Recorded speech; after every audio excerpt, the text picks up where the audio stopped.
my take on them. I don't think they're as bad as their predecessors, the new generation. Although, they leave a lot to be desired, for sure. I mean, but it's always easier to talk about problems in a society outside your own. In your own society, it's squashed and hidden, and you cannot talk about it. So the Chinese can talk about things and see things about the United States that the Americans aren't allowed to know or talk about, and vice versa.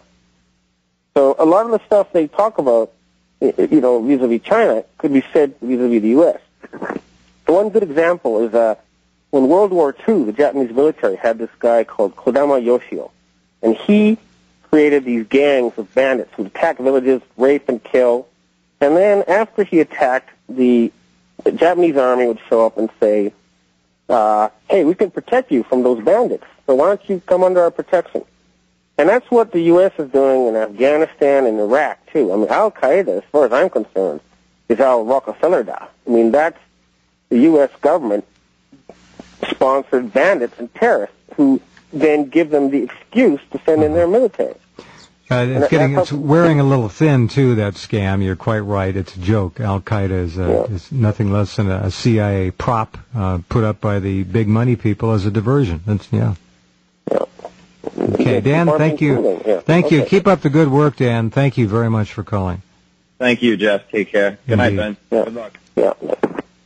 Okay, in Arizona, someone called Pravda is on the line. We know that, of course, meaning truth in Russian. Are you there? Yes. Hi, Jeff. Hi. And hello, Benjamin.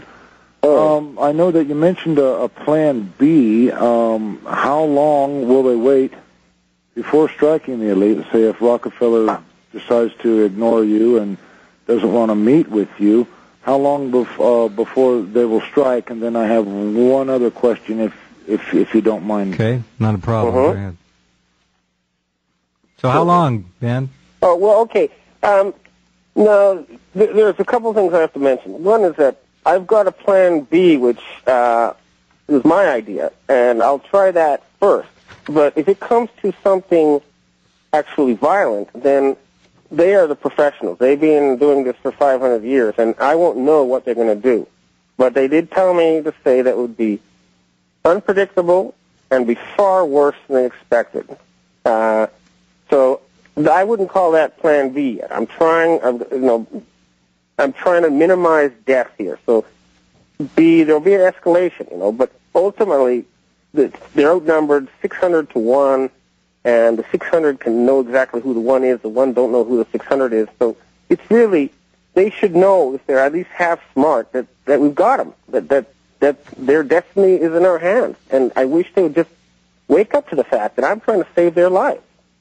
And I am the moderate. I'm the sort of the peaceful, guy. I want this to be done without bloodshed. But we all do. I agree with you. That's a very good. That's a very good and definite goal that we all would like to see. The other thing is are we the human shields in a war between them and possibly the real God, or are these elite and the Rockefellers, are they even human? One would even wonder. You know what I mean? Well, I mean, they think of themselves as being superhuman and they can travel into other dimensions or whatever, which just means that they got vivid imaginations, But obviously, the Chinese know the difference between the gangsters who are oppressing the American people and the American people, and they're not going to go after innocent Americans. I guarantee you that. There's no point. There's a pyramid, and there's all these slaves building the pyramid, and there's an eye on top. You target the eye, don't worry with the pyramid. But I don't know what they're going to do. They're in charge of tactics. But there's 1.8 million professional gangsters and 100,000 professional assassins. Let them think about that. That's real. They've been able to confirm this by now. All right. Hold on. I'll be right back in just a couple of minutes as we continue conversation part 2 with Benjamin Fulford.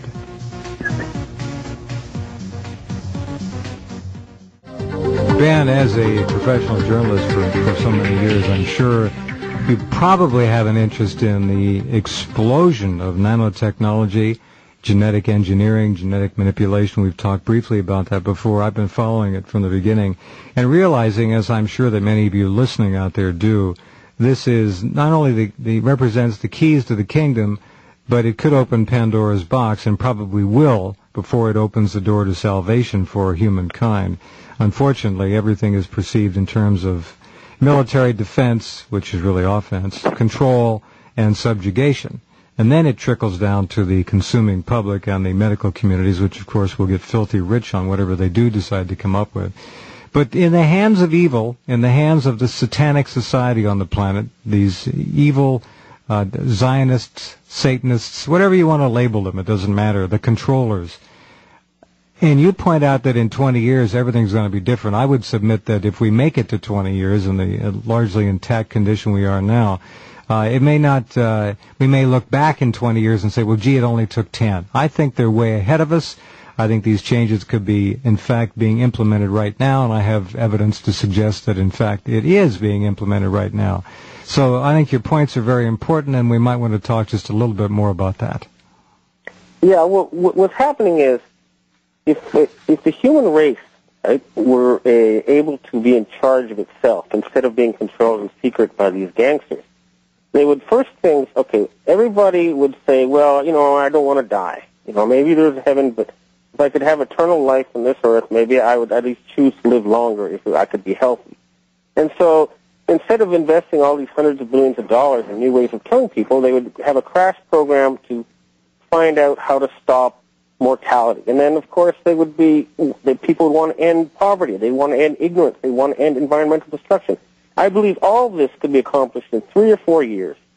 All the human race would have to do is redirect its energies in the way that the people want, not in the way that some self-appointed shepherds want.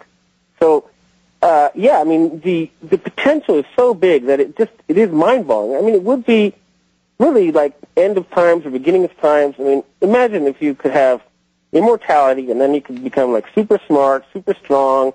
You could have, your own private airplane. I mean, this is all available if these paranoid warmongers were not in charge. Well, these paranoid warmongers want people to get sick and die. That's what's going on now. They want them to suffer and die, and they want to get rich in the process.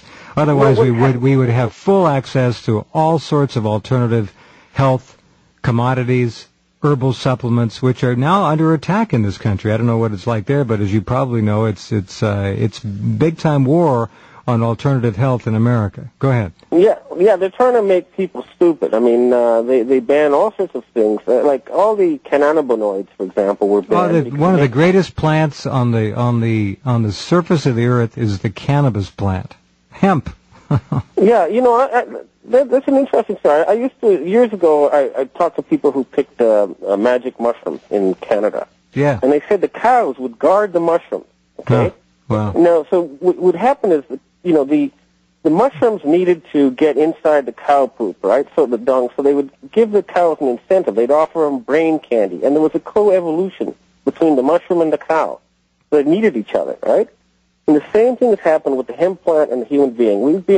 They found 20,000-year-old hemp plants in archaeological digs in Japan. Uh-huh. So people have been selecting stuff that makes them feel better, smarter, whatever, more successful for that many years. And that's why they had to ban this plant, because people are hard to control and herd and sheep when they use that. Well, and so they install fluoride, aspartame, mass mind manipulation and control through the television and all the rest of it. Exactly. All right, let's... Go ahead.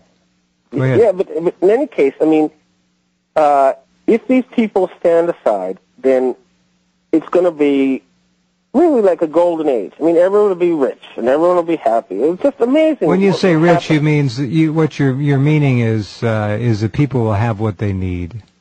Yes, that's richness for many people. There won't be people who are suffering because their money's being taken by someone they can't see. Everyone will have enough. There's no need for too much, but everyone will have enough.